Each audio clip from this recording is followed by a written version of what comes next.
Hello दोस्तों, नमस्ते। जो मित्र, सहयोगी और पथ प्रदर्शक का कार्य करे वह सच्चा शिक्षक होता है। हमें शिक्षकों का आभार मानना चाहिए, क्योंकि शिक्षक हमें असत्य से सत्य की ओर, अंधकार से प्रकाश की ओर, अज्ञान से ज्ञान की ओर ले जाने के लिए, सही गलत का भेद बताने के लिए और सीखने की इच्छा जागृत करने के लिए, राष्ट्र समाज के प्रति हमारे कर्तव्य का बोध कराने के लिए और हमारा स्वयं से परिचय कराने के लिए शिक्षक ही जिम्मेदार होता है। हमें शिक्षकों का धन्यवाद देना और आभार मानना चाहिए। दुनिया में लगभग 436 प्रोफेशन है, लेकिन इन सबको बनाने वाला सिर्फ शिक्षक ही होता है। धैर्य, अनुशासन व जीवन मूल्य शिक्षक ही सिखाता है। सवाल पूछना कमजोरी नहीं, बल्कि ज्ञान की पहली सीढ़ी है। शिक्षक जो हमें गुण सिखाते हैं या सबक सिखाते हैं, उन्हें हमें जीवन में भी लागू करना चाहिए।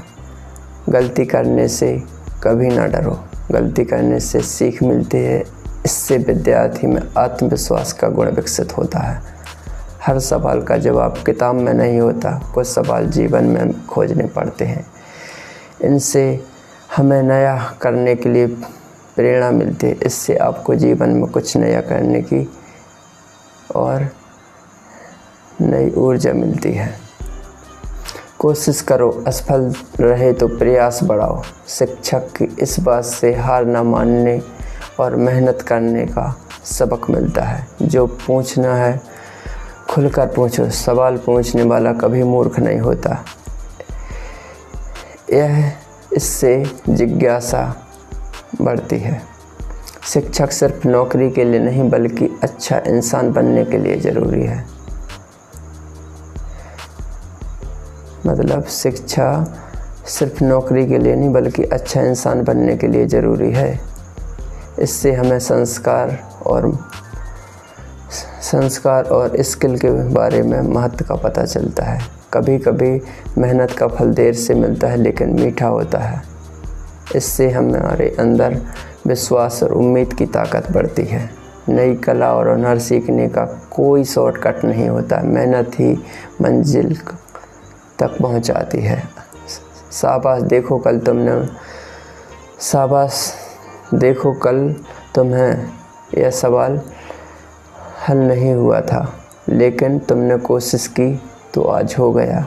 यह बात मेहनत करना सिखाती है। मेहनत कभी बेकार नहीं जाती। डर से बड़ा कोई दुश्मन नहीं होता और हिम्मत से बड़ा कोई दोस्त। शिक्षक की इस बात से निडरता का बीज मन में रोपा जाता है।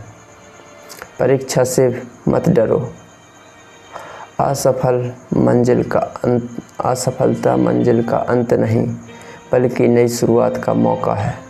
इस बात ने हमें धैर्यशील बनाया और गिरने के बाद भी फिर उठने की ताकत देता है।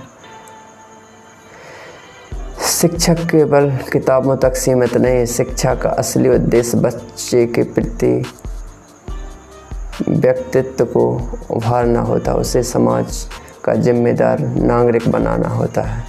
जब बच्चा स्कूल आता है तो वह सिर्फ एक विद्यार्थी नहीं होता, बल्कि भविष्य होता है, जिसे शिक्षक सही दिशा देता है। इसी बीच सबसे महत्वपूर्ण यह है कि माहौल जो बच्चों को पहचानने और आत्मविश्वास के साथ आगे बढ़ने का अवसर मिले। हमें ऐसा माहौल देना चाहिए जिससे उसकी स्किल को और बढ़ावा मिले। भारत में एजुकेशन की जड़ें बहुत गहरी हैं। प्राचीन काल में गुरुकुल का सिस्टम था, बल्कि यहाँ एजुकेशन सिर्फ किताबों तक सीमित नहीं थी, बल्कि बच्चों के जीवन जीने की कला, शारीरिक अभ्यास, युद्ध कला, अनुशासन और समाज के प्रति जिम्मेदारी सिखाई जाती थी।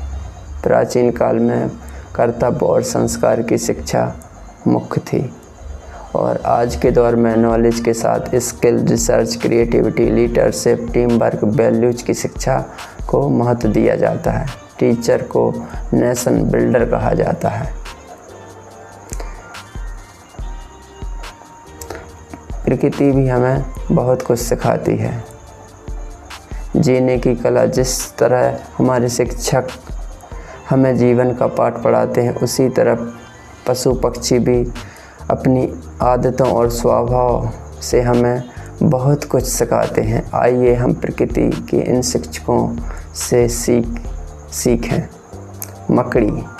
मकड़ी बार बार जाला टूटने पर भी निरंतर प्रयास करती है। असफलता के बाद भी हार ना मानो का संदेश मकड़ी हमें देती है। इसलिए जब तक सफलता ना मिले डटे रहें, निरंतर प्रयास करते रहें। हाथी से हमें सीख मिलती है कि सहनशीलता और परिवार और समूह में रहना। शेर आत्मविश्वास और नेतृत्व क्षमता की सीख हमें शेर से लेनी चाहिए। वह जंगल का राजा होते हुए अपने शिकार के लिए परिश्रम करता है। चींटी धैर्य, परिश्रम और टीम वर्क की सीख हमें चींटियों से मिलती है। चींटी छोटी होती हो भी कभी हार नहीं मानती। निरंतर प्रयास करने से सफलता अवश्य मिलती है। यह सीख हमें चींटी से लेनी चाहिए।